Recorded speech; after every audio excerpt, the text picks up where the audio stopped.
Welcome to tonight here in the Shrine Room. There's quite a few of us, which is lovely. And there's quite a few online as well. So it's a Sangha Night with Paraga. He'll be leading the whole evening for us. And I'm just going to say a few words about Paraga. Here's Paraga. He loves this. I'm really fond of you, Paraga. I'm just telling you now. I am. We worked together for a little while in 2014. I came to Nottingham and Nottingham Buddhist Centre in 2011, but in 2014 I started to work here, and Paraga and Atabandhu were running the centre, and we worked together and then you went off for 6 months or so, because then you went off to Patmaloka for a next step.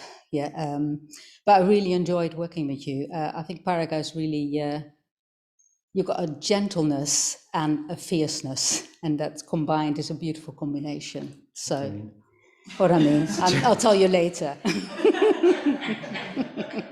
That. So there's lovely smile, lovely eyes, and then there is boom. Yeah.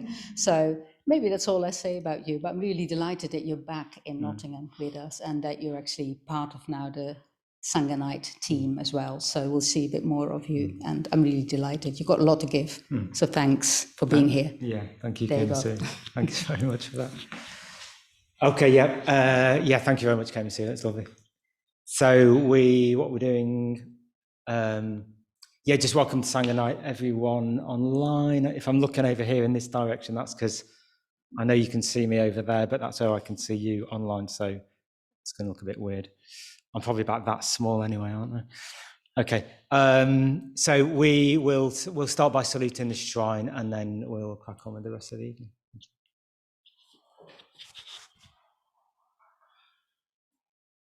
So we'll do it in call and response. Just a reminder that if you just feel at ease to not join in if you don't want, that's absolutely fine.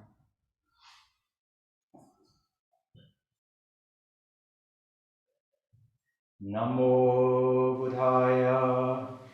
Namo Buddhaya. Namo Dharmaya. Namo Dharmaya. Namo Sanghaya. Namo Sanghaya. Namo Namah. Namo Namah. Om.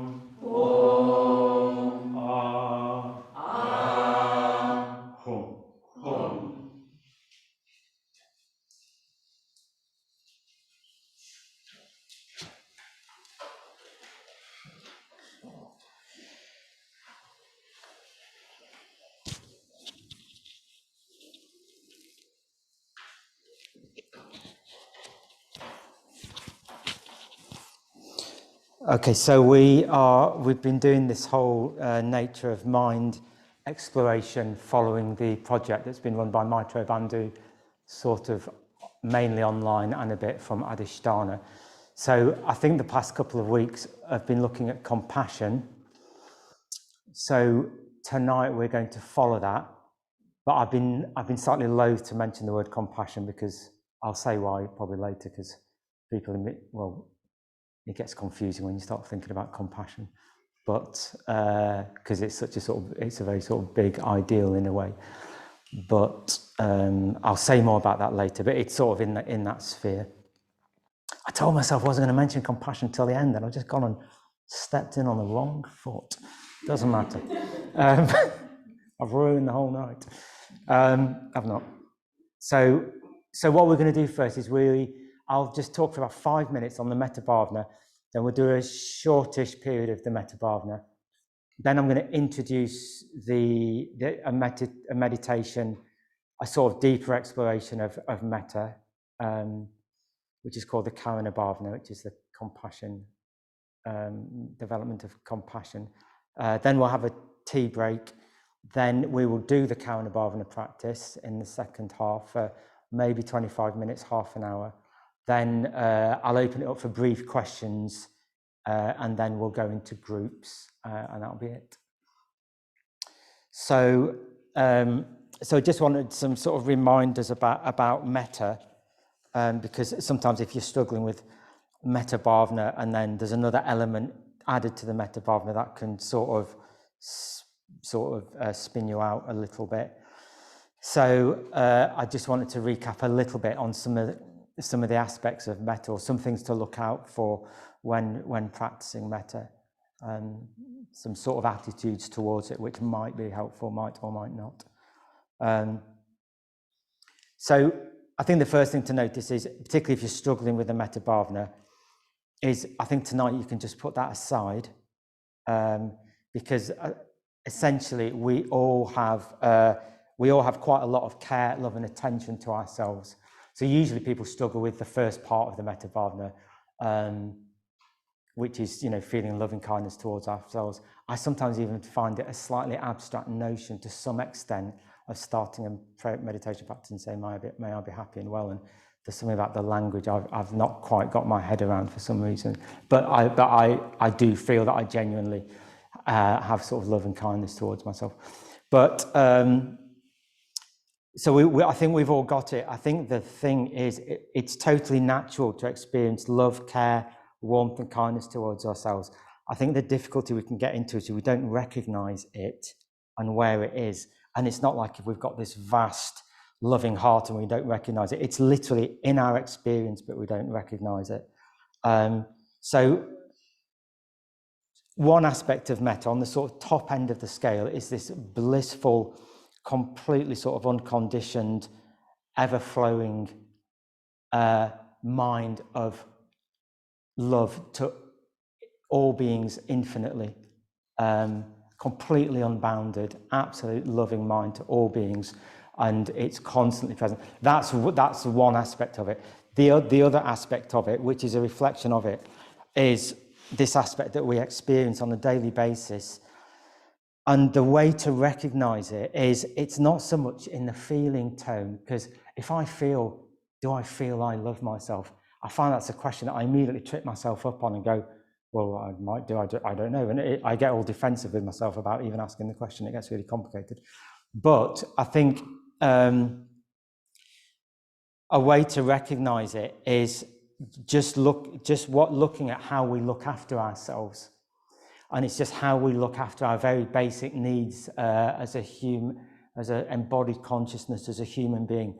So this is going to be done by all sorts of little ways. Like, it's going to be the fact that when you're hungry, you go and get something to eat. When you're thirsty, you get a drink. When you're cold, you put a blanket on or take one off. You're wearing particular kind of clothes because you like to wear those clothes. So there's all these things in there that tell us that we have this natural tendency to just look after ourselves. And it's quite uncomplicated in a way. So one aspect is just to recognize that, we do follow our likes and our dislikes. And from one point of view, that's just quite healthy, and it's just because we want to be happy and well, and we want to do things that give us sort of happiness. So that shows us that we do just care for ourselves in quite a basic way.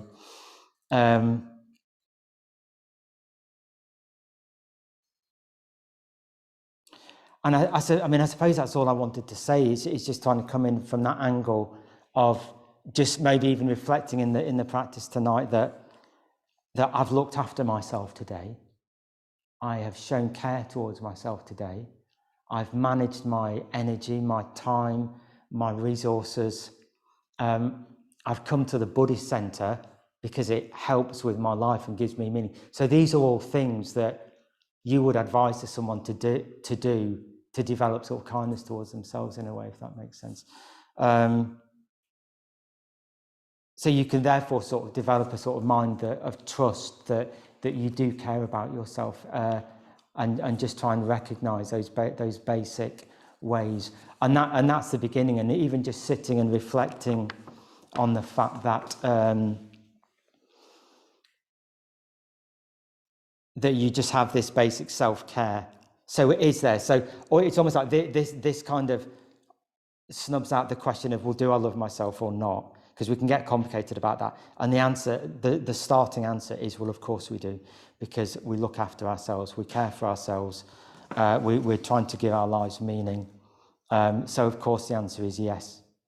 But that's the starting point, and it doesn't. So it's just, I think, starting with reflecting from that point, if that makes sense. And then so you could say that's the first stage of the metta practice, and the rest of it is just reflecting the fact that, well, other beings have this exact same desire to be happy and well, and they do the things that we do to look after themselves, so that they've got that same mechanism within their experience, within their consciousness, whereby they just want to be happy, be well, live a fulfilled life, and care for themselves.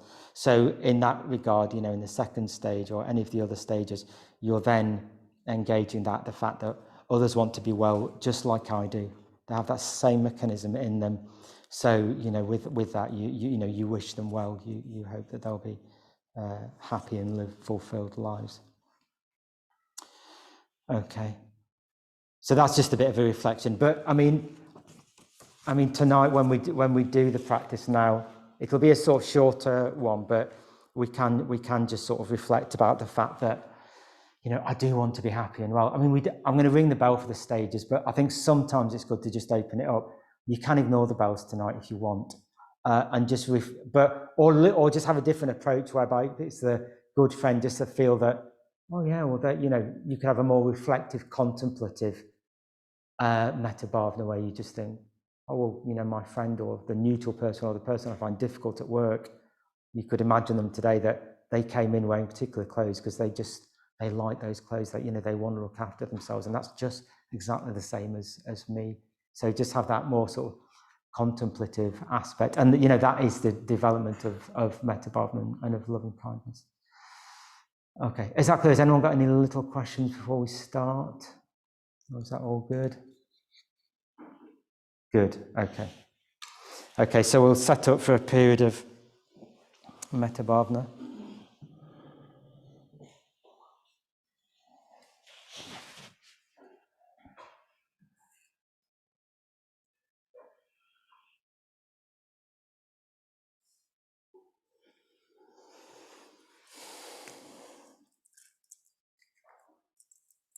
So just doing whatever you need to do to prepare yourself for this period of meditation.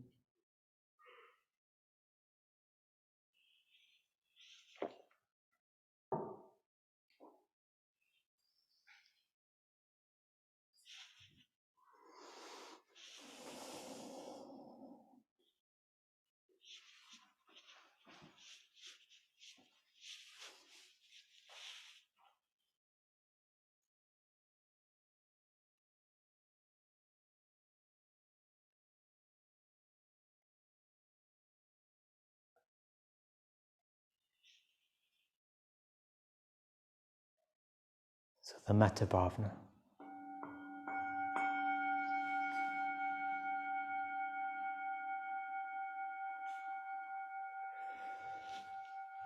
So just maybe starting with the reflection that I have cared for myself today. I've looked after myself.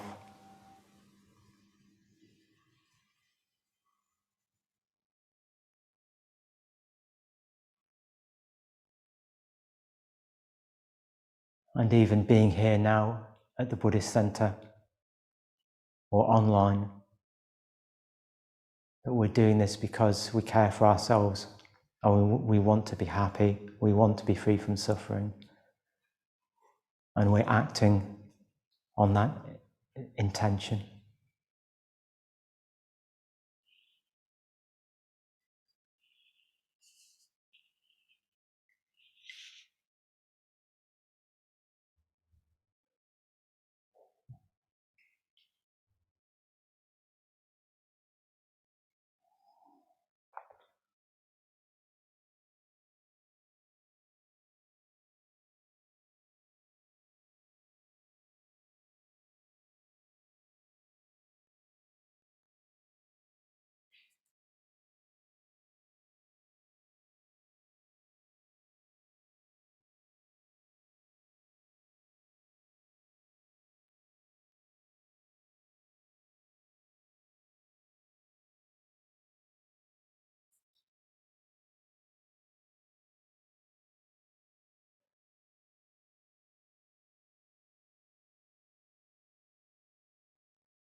Even reflecting on your day and some of the things you might have done, which were sort of healthy acts of kindness towards yourself, however small. Points that you sort of looked after yourself in whatever way that was.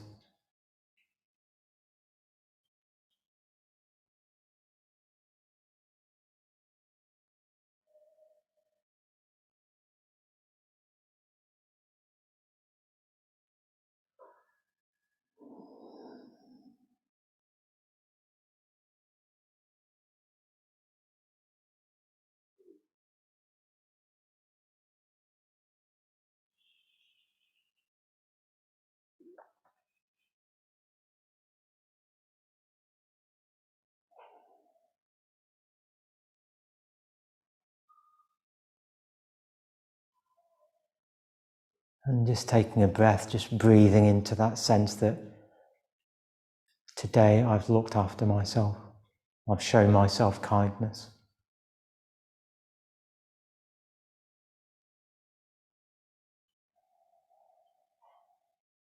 And just try and feel that in quite a straightforward and uncomplicated way.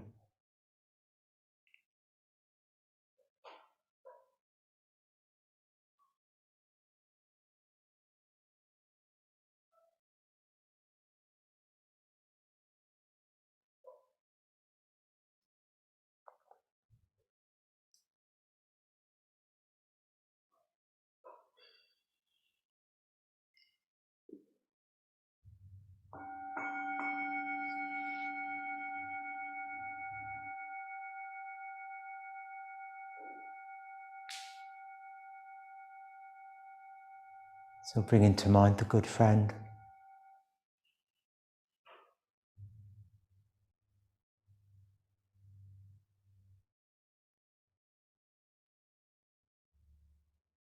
And just letting that natural sense of metta respond to them, the idea of them, and feel them in your heart.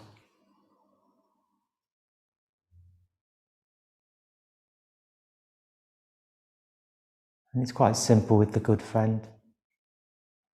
We automatically have a connection and a warmth towards them. And we can also reflect that they have this same tendency to want to look after themselves and to experience happiness.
And now the neutral person.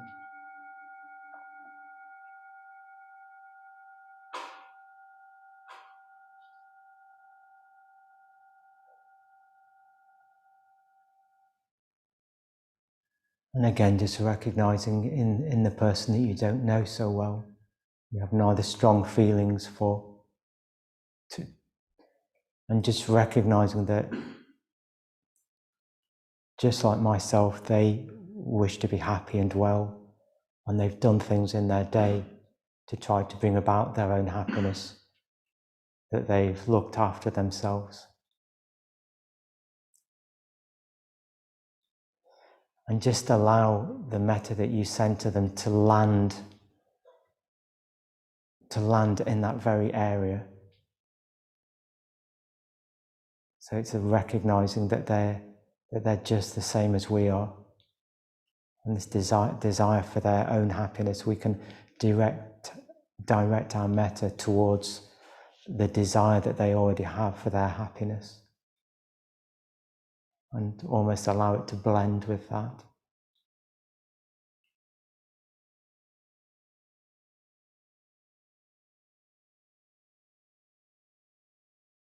And again, using the phrases if need be.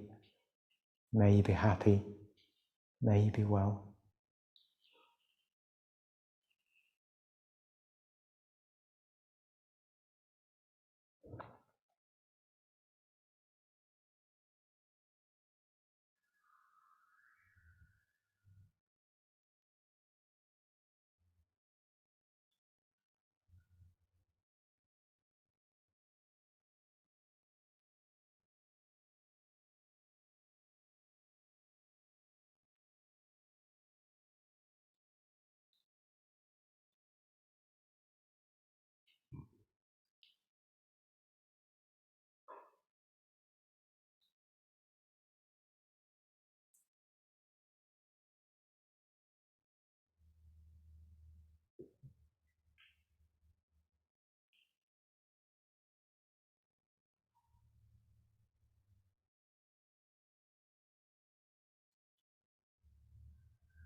I'm bringing to mind the difficult person.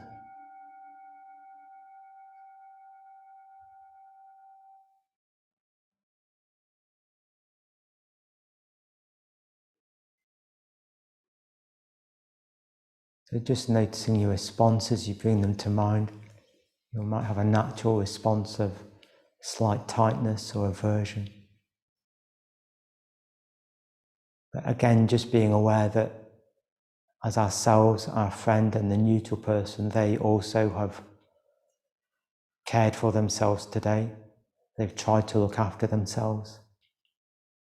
So they have this same mechanism in them where they just want to be happy and well.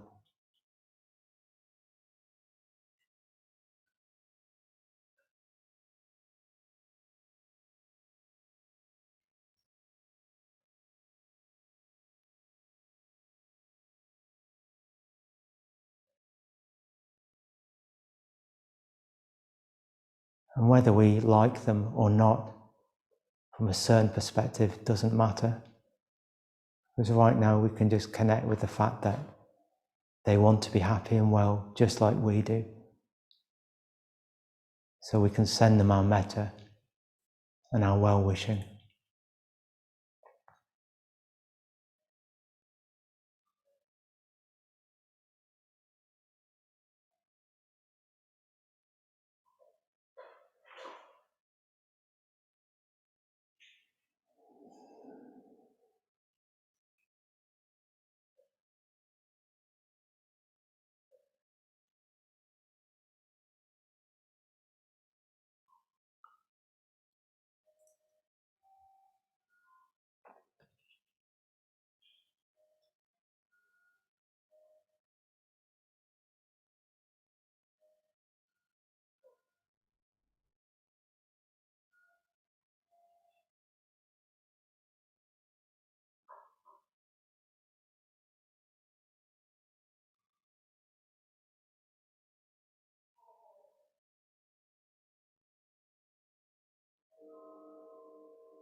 And now just bringing to mind all beings, just opening a sense of well-wishing out, and that awareness that all living beings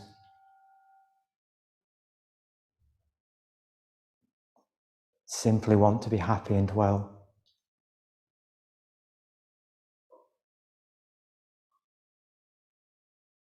Simply want to be free from suffering.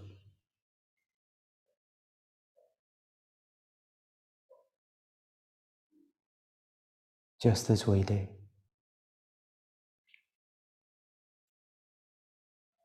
It's what we have in common with every single living being. We have more in common than we don't, which is this great factor that we, all living beings, want to be happy and well.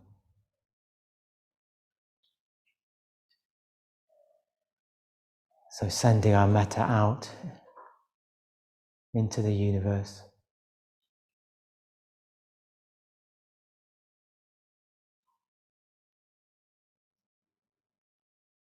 May all beings be happy.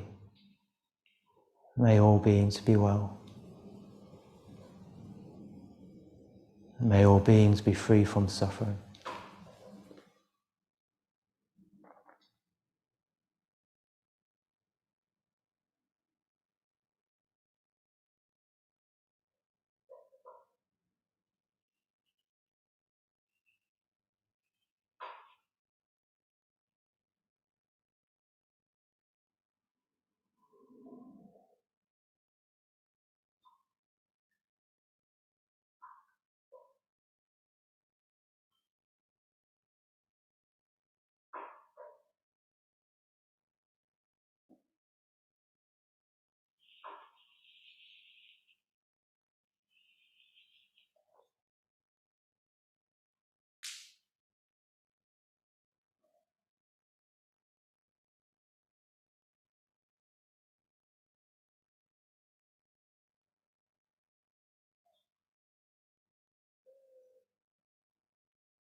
Okay.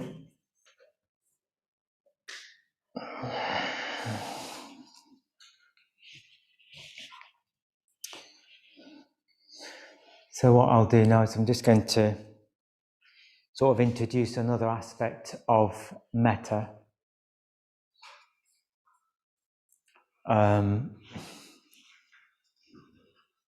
It's a quite particular aspect.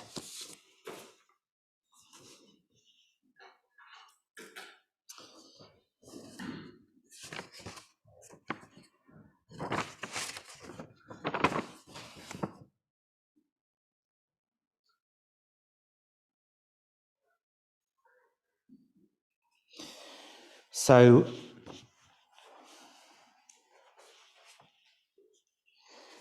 in a way, so metta in its fullness allows in all aspects of ourselves and all aspects of other people, of other beings. So when I say all aspects,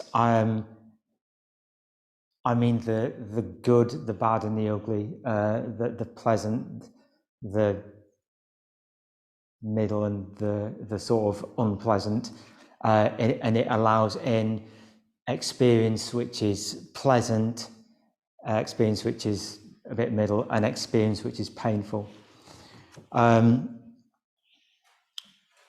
So metta doesn't just include feeling loving kindness towards a sort of the for example, our friends when they're in a good state, or the difficult person when they're in a way, for example, with a difficult person, if they're in a good mood, of course it's always their fault, isn't it? But if you have the view that, well, it can be that if someone's in a good mood, it's easier for you to sort of sometimes feel metta for them to some extent. But when someone's struggling, that's when our metta sometimes, if it's not sort of broad or deep enough, we can get into a little bit of difficulty. But the Buddha said that all living beings have an inevitable aspect of difficulty and struggle in their lives. So it's not all of their lives. If one's life is a sort of sphere, there's always this aspect of difficulty in there. Sometimes it comes out of the sphere, it moves out, and you can go through even a sort of period of just having a steady, pretty good time, so to speak. But eventually something will come into our experience which we don't like, we want to push away, and that can be anything. That can be from a little stubbing a toe, tapping your fingers in the window. It can be having a difficulty with someone at work. It can be illness. It can be grief. There's got this whole vast range of experience of what we would call sort of difficult or painful experience. There's a whole great range of it. But with the Metta Bhavana, what we're trying to do is, with this aspect of metta that we're bringing in tonight, is it's almost like we have metta, but we then reflect on the fact that there is this difficulty in our lives or our friends' lives. So it's almost like it's the metta coming to meet the difficulty, and out of that, there's a deepening of metta, and there's something else sort of arises. Sangha actually said it was like, if you have this sense of metta and loving kindness, it's like a shadow cast over it. So the metta's still there, but it's got a different tone to it, because in the meditation, and we do it specifically in the meditation, you bring in that we have suffering in our lives, and our friend does, and the neuter person and the difficult person. So we bring to mind the fact that there is suffering in people's lives, and we're feeling metta towards them, with their suffering, but we're particularly bringing them suffering to mind. I mean, in a way, this aspect, these are called the Brahma Viharas, these meditations. So Metta Bhavana is one of them.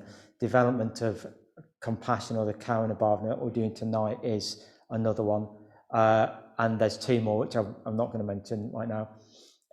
So they make up this sort of little throng of practices called the Brahma Viharas. And it's also, when we do this, when we can actually bring to mind someone who's suffering, and we can still hold them with metta, then that really deepens our metta practice, like, quite significantly. Because what we usually do, our usual response to suffering in another, is one of two things. It's either what we would call horrified anxiety. So you see someone that's really struggling, and it's like you can't handle it, and you want to push it away, and it's just too much. So you get anxious and stressed, and I'm sure we've all experienced this, and you just sort of don't want to know, and you shut down a bit, and you just want to remove yourself from it, from dwelling on it, thinking about it, being around it even. So that's what's called horrified anxiety. So that's when there isn't enough steady, deep metta there to hold their suffering. So that's why we do this practice, where we develop that aspect of being able to hold suffering. But another response is what we call sentimental pity. So that's where we block it. We don't want it to come in.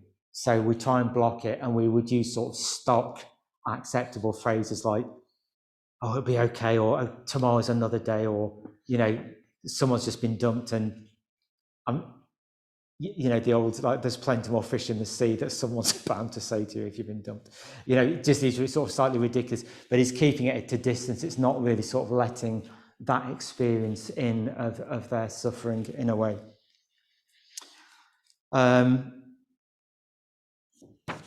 Okay.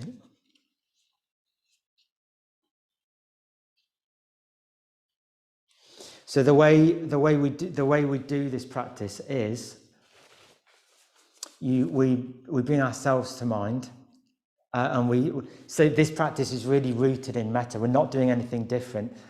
It's the main sort of touch of the practice is metta bhavana meeting difficulty.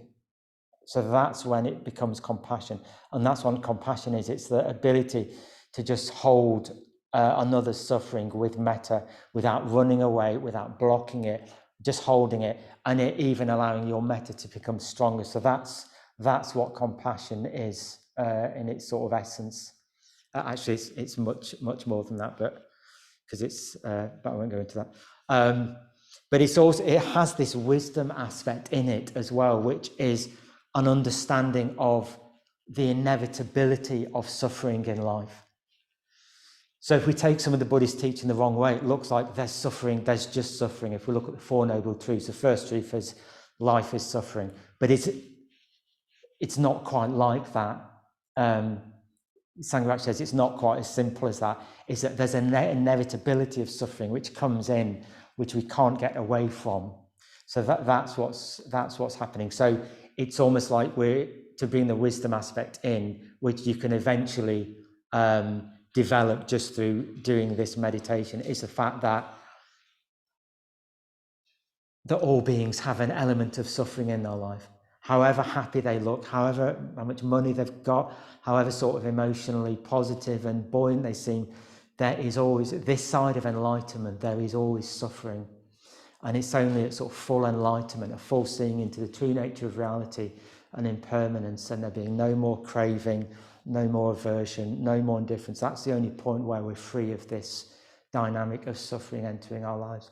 So if we can bring this into our meditation practice, we're really onto a winner, because you're moving towards an understanding of the true nature of reality, and you're just becoming your heart's just becoming much bigger, it's going much deeper, much more open, and it's becoming much stronger as well.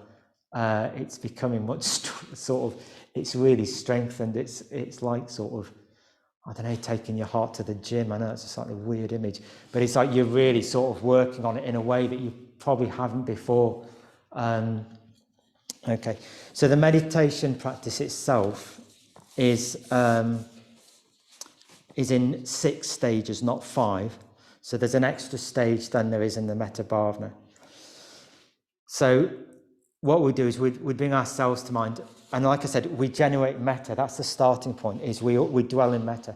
Then we bring in, we allow, so to speak, this reflection on the inevitability of suffering in our lives.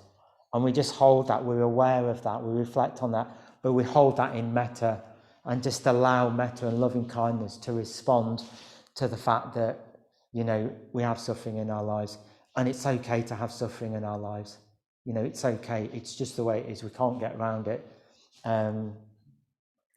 So we do that. And in the second stage, what we do is we bring to mind what's called, we bring to mind someone who we can connect with the fact that they're having a difficult time. So this might be someone who regularly has a difficult time, or it might be someone who's had some bad news and is having a difficult time. So yeah, we bring someone to mind who at the moment is struggling. Okay, so it's someone who we can easily connect with the fact that, they're struggling right now, and we allow our metta to respond to them. So the thing is with this practice, if it's someone who regularly has a difficult time, we don't get into Yeah, most of the time it's their fault though, isn't it? Because they do this and they do that, and if they just did this, they could sort themselves out. But no, they don't want to do that, are they? I've tried to help them with that. So we don't go into any of that. We just reflect that there is simply suffering. That's it. That they have suffering, that they're suffering at the moment, and we're responding to that. And then we bring our friend to mind with metta, and we reflect that also our friend has this inevitable suffering in our lives. And we're the same with the neutral person, the difficult person, and all beings. Okay.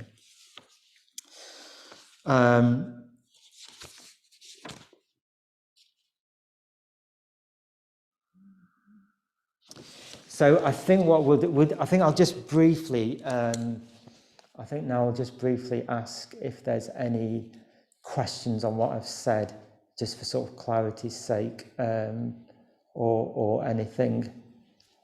So I've gone through I'll lead us through the practice in the second half. So yeah, I'll lead us through it, so don't worry about sort of remembering it. But has anyone got any questions or any little comments or anything, any confusions or anything like that? Just one thing to say, so I've got my own question there before you have one. It's if you get freaked out in it, just come back to metta. Just simply come back to the metta bhavana. If it feels like it's too much, or you're being the difficult person, it's like, or the suffering person, and you feel a bit swamped, a bit overwhelmed, that's okay. That's absolutely fine. Just come back to metta and just try and feel. If it's too much bringing them to mind, then you might bring someone else to mind, because it might be. It can be that there's some people who are struggling so much or in such an awful, state that it might be too much to bring them to mind, and that's fine. That's fine. It depends where we're sort of at with our practice and stuff. Yeah. I will shut up now. Any questions? Sorry, how was the sixth element? You said like there's 6 parts to it, 6 elements without any... No, the first part is ourselves. Yeah. And then there's someone who's suffering. And then there's a friend, neutral person, difficult person, and all beings. So there's a normal 5. Yeah. But after ourselves, there's a person that's particularly suffering. So that could be, it could be a friend, it could be someone we just know. It's got to be someone that we've got enough of a connection with, that as in, it's not someone we've read about in this paper that's got, I don't know, had some accident. Yeah.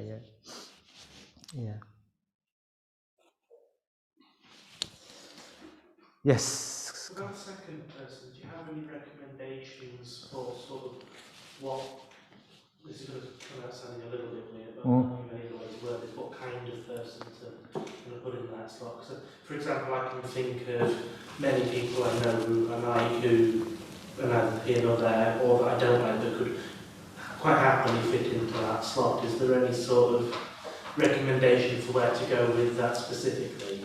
I suppose from where we are tonight, if we're just trying it for the first time, someone it's fairly uncomplicated. So not someone you've had a difficulty with, you've been trying to help them with, still, and they don't seem to have one yet. Someone who's fairly uncomplicated with, just for, yeah. That's a good question, Connie.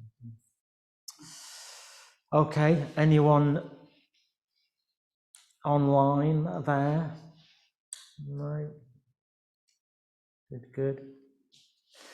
Okay, so we will have some announcements and a Dharma report, but then we will go downstairs and have a tea break, and then I'll bring us back up and we'll sort of lead through it. So, Kamasi, are you going first?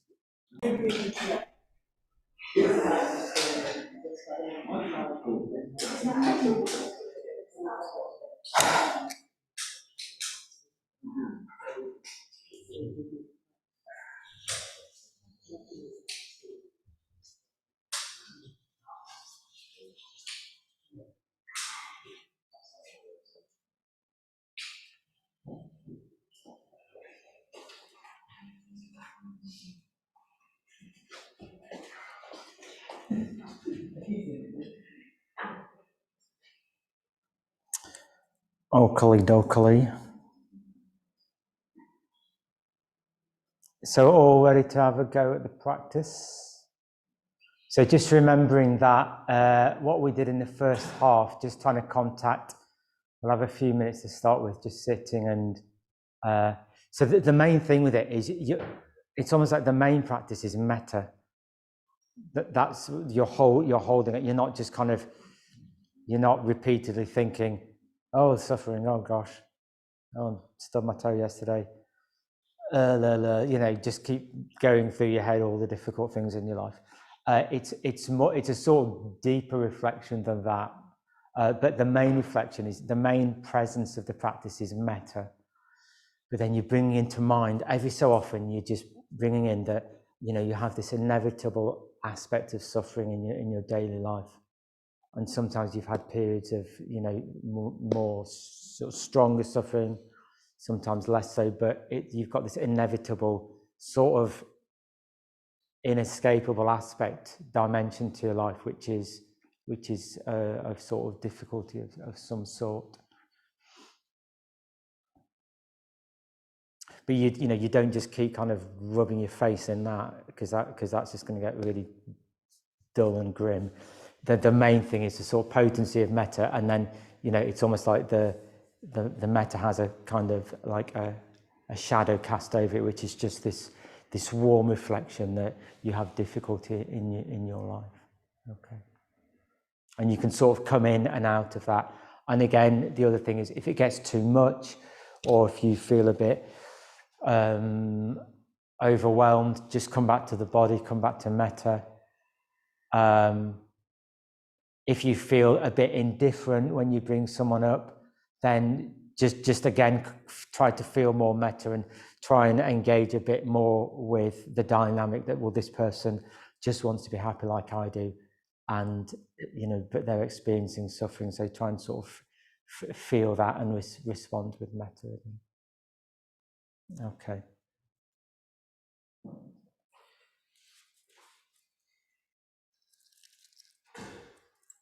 So just getting yourselves settled down for the meditation.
So the Karana Bhavana, development of compassion, steadily rooted in the Metta Bhavana.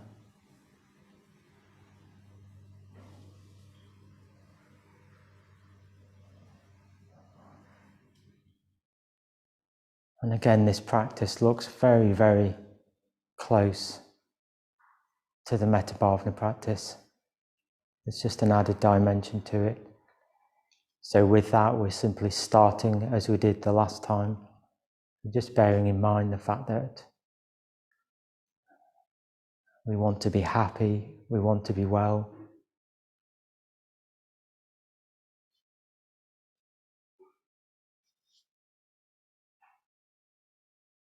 We want to be free from suffering. And that we live our lives to try and bring about happiness and a freedom from suffering.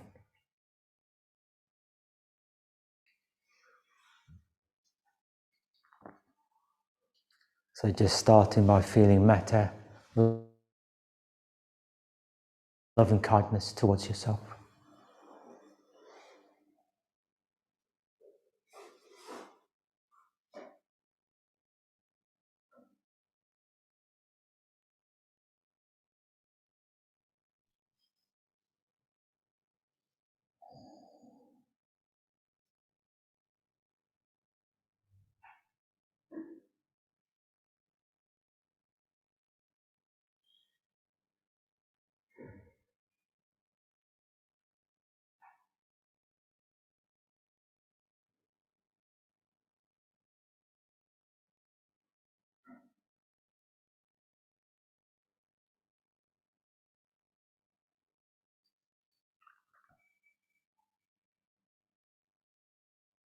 So trying to contact that sense of warmth and kindness towards ourselves.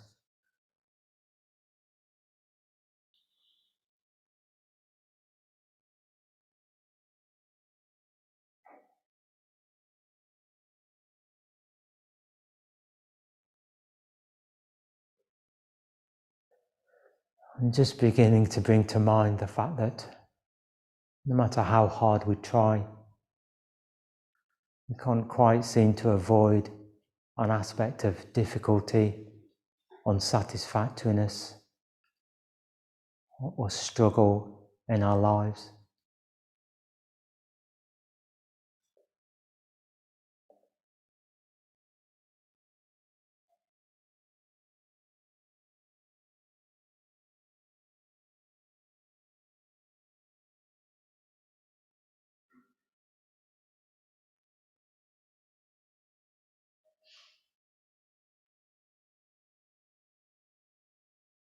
Just reflecting maybe on some aspect of the day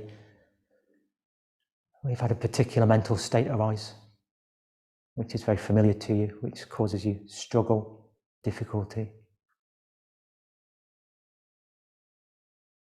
Or bringing to mind something that's happened recently that's again caused struggle and difficulty.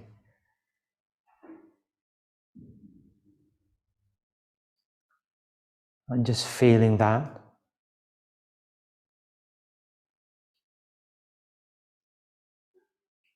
And just bringing metta to mind, so introducing that into this mind or heart of loving kindness.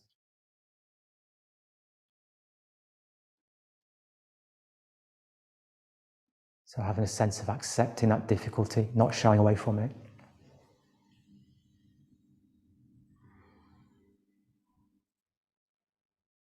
And just feeling loving kindness towards yourself in the light of that experience.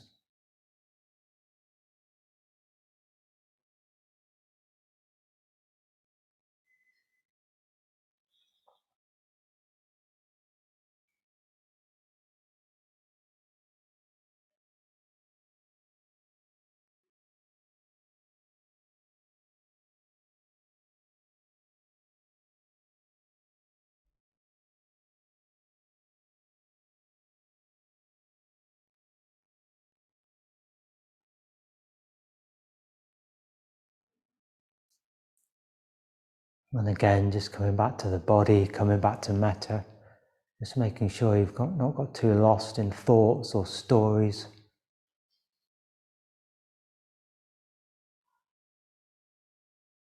Just grounding yourself in metta, grounding yourself in the body.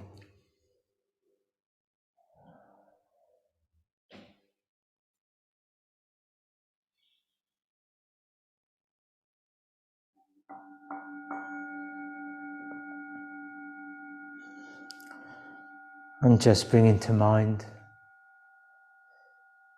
someone that you know is struggling, someone that you know is having an element of difficulty in their life. But the main thing we're going to first is feeling metta towards them. So we're not starting with the difficulty itself, we're starting with the human being and a sense of loving kindness towards this person. So just really letting the metta sort of flood out towards them, really opening your heart to this person. And that's all we're doing.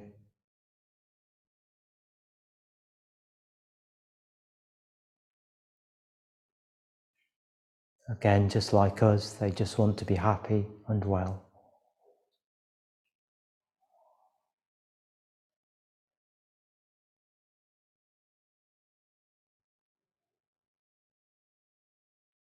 And just at your own pace, in the way that feels appropriate, just bringing to mind within the metta, just when you're ready, bringing into that this aspect of suffering that they have in their lives. And just holding that with metta, just holding that with a loving mind towards them.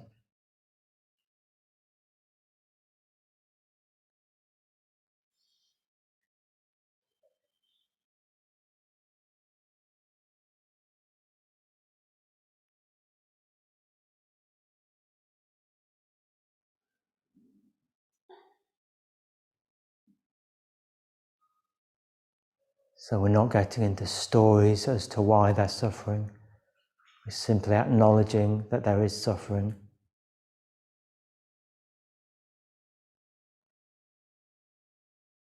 And we're responding with love, loving kindness.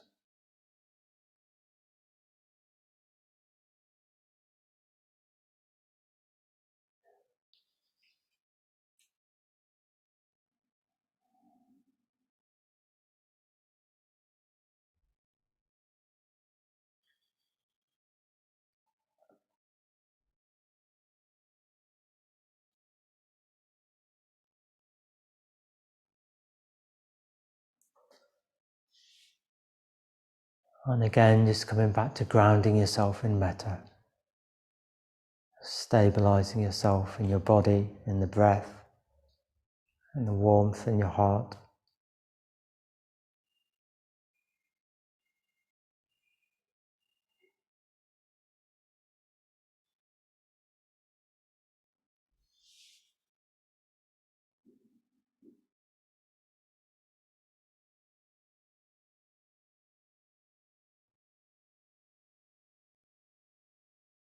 And even relaxing the body as you breathe out.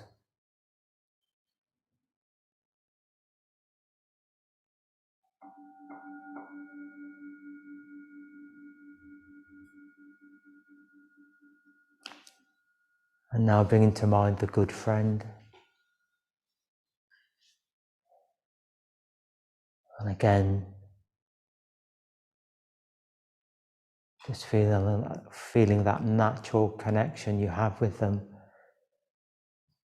that sense of ease and warmth as you bring them to mind.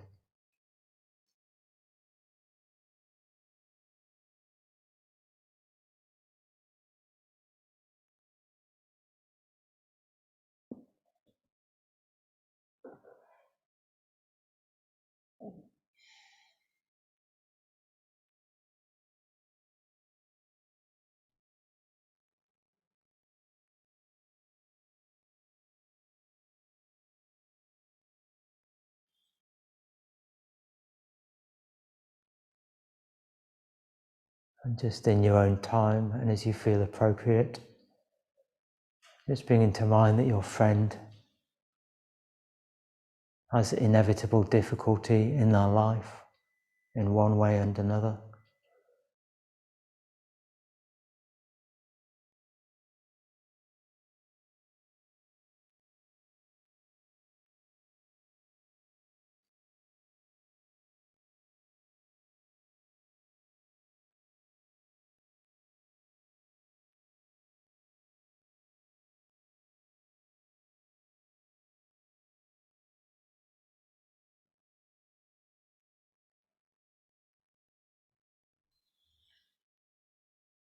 So as you bring their struggle to mind,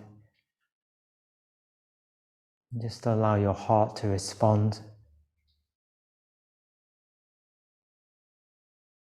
and just wishing them well.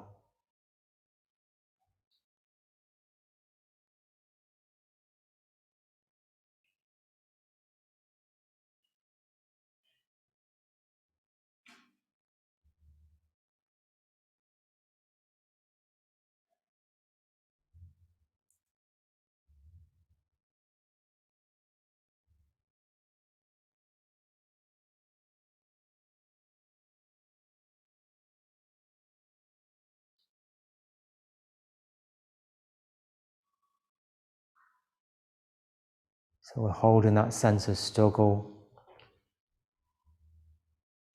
And again, we're simply wishing them well. We're not shying away from it. We're not pushing it away. We're simply bearing it in mind to what extent we can and feeling metta towards them.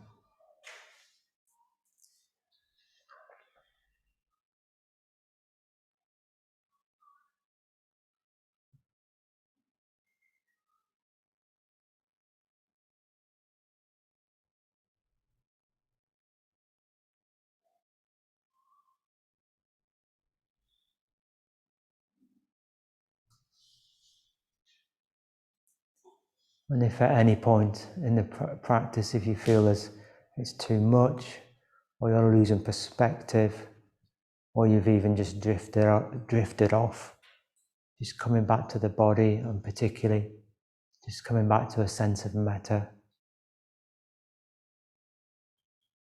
ease, warmth towards your friend.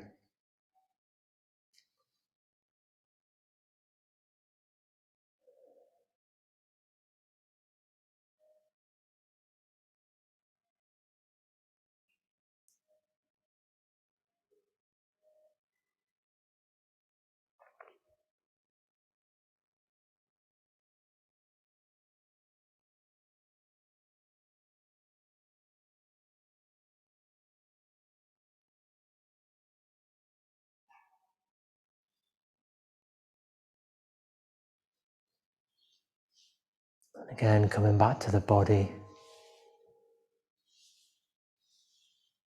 coming back to a sense of grounding yourselves in metta.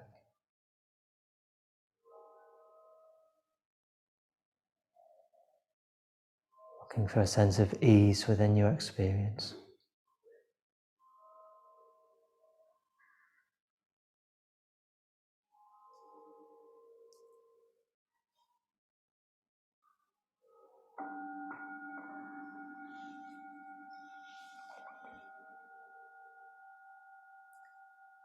So bringing to mind the neutral person.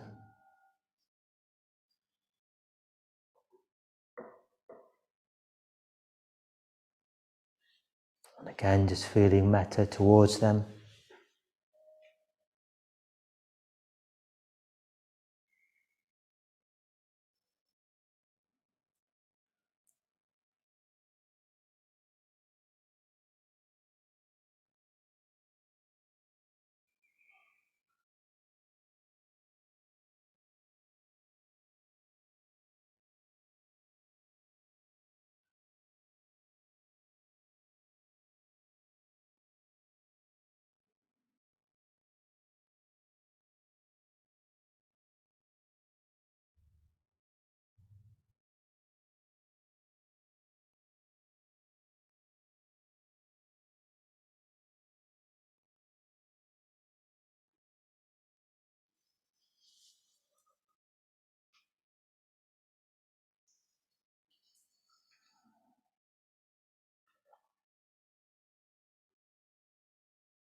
And when you're ready, just bringing to mind that they have a certain amount of struggle and difficulty in their life, in their experience.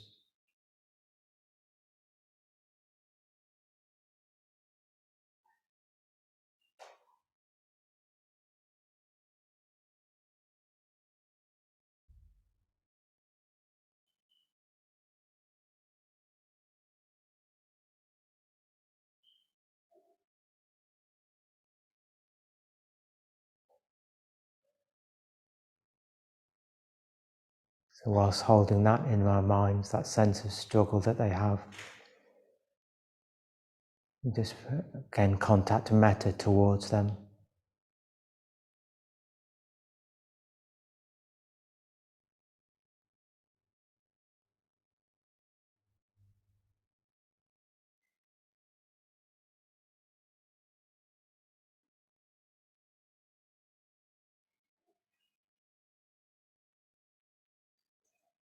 So it's almost like we're grounded in our metta when we think about this person, the neutral person. And with that, we bring to mind the difficulty they have.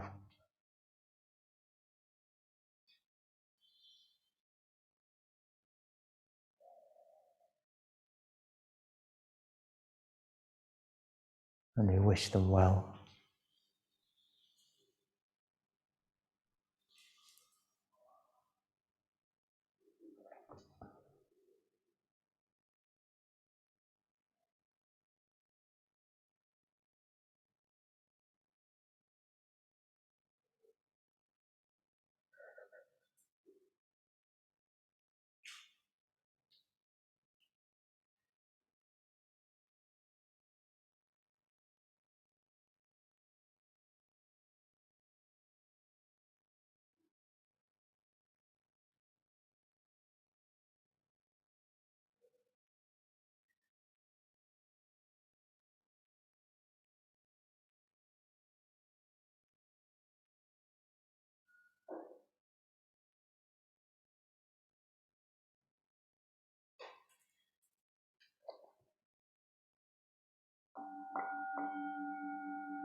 And just bringing to mind the difficult person.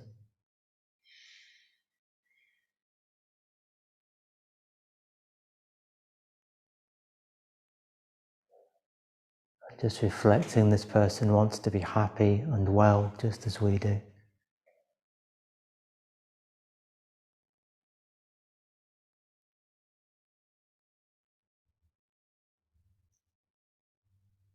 So we wish them well.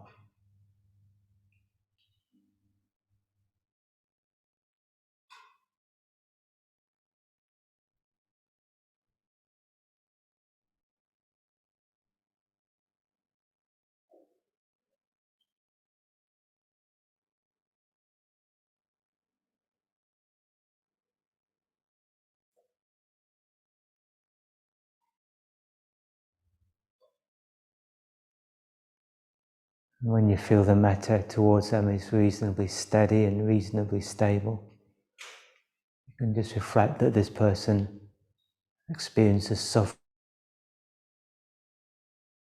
in their life, an amount of unavoidable suffering.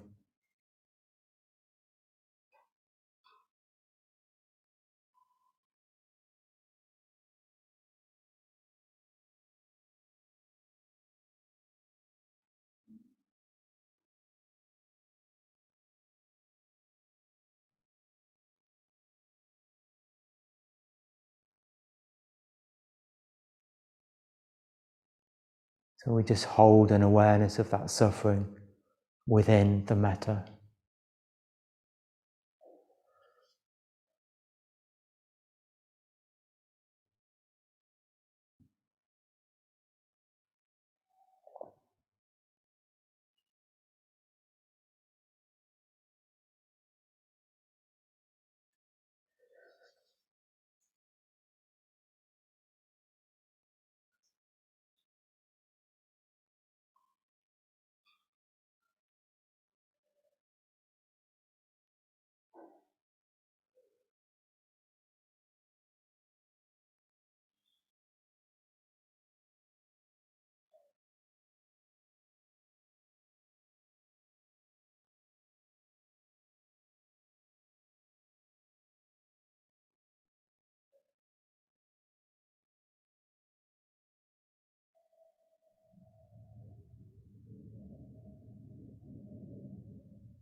If needs be, just coming back to metta, coming back to the body.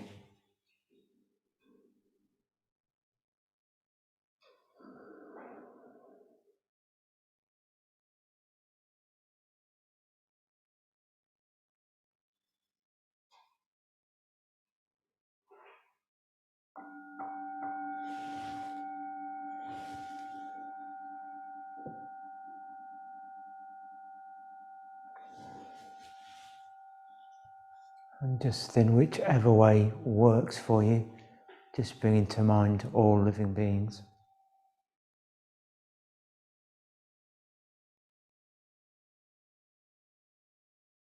And feeling a sense of metta towards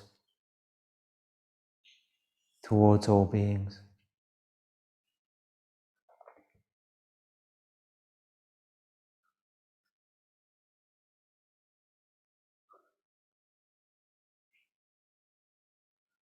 And just reflecting that what we share with all beings is a desire for happiness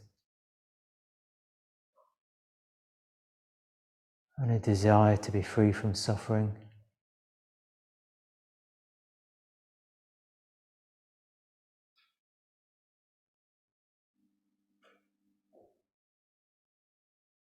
And just reflecting that it's common for all living beings to have an inevitable amount of difficulty to varying degrees in their daily lives.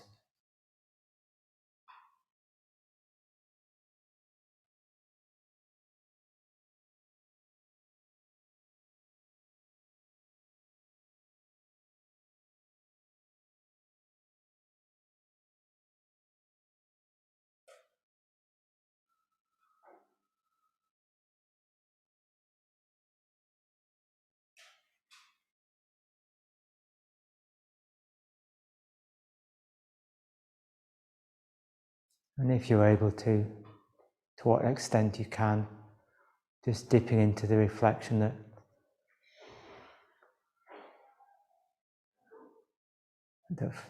feeling metta towards living beings and reflecting all living beings have a suffering in their lives.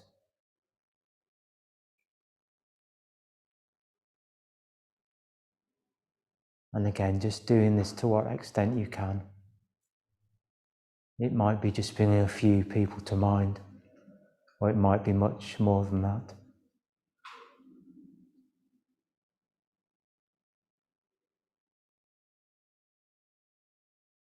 And just allowing your heart, the metta in your heart, to burn more brightly, more deeply, as you bring all living beings to mind.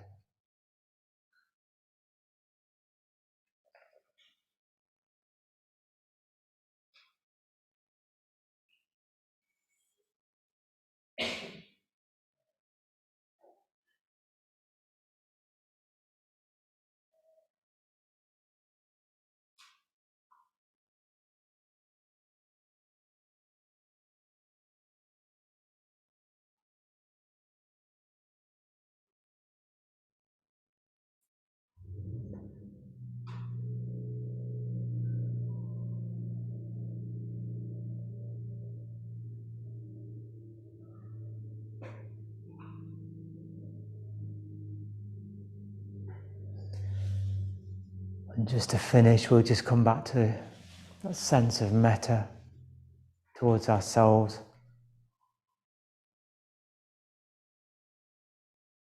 And just see if it's the experience of metta has changed in any way since the beginning of the night.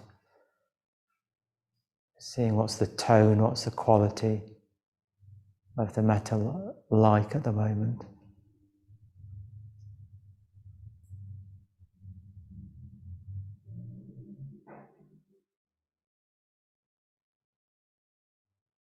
And again, even a sense of feeling gratitude and thankfulness towards yourself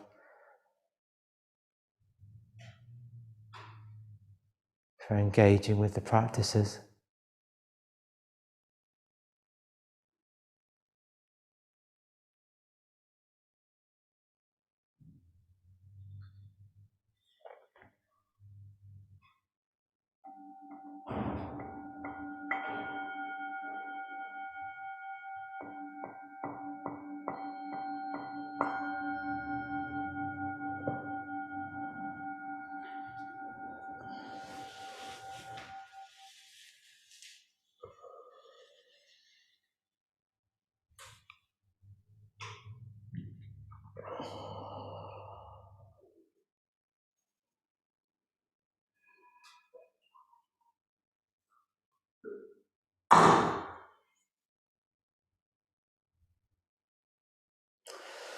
Okay, so what we'll do now is we will break up into groups, and then for maybe a quarter of an hour we'll come up here, I'll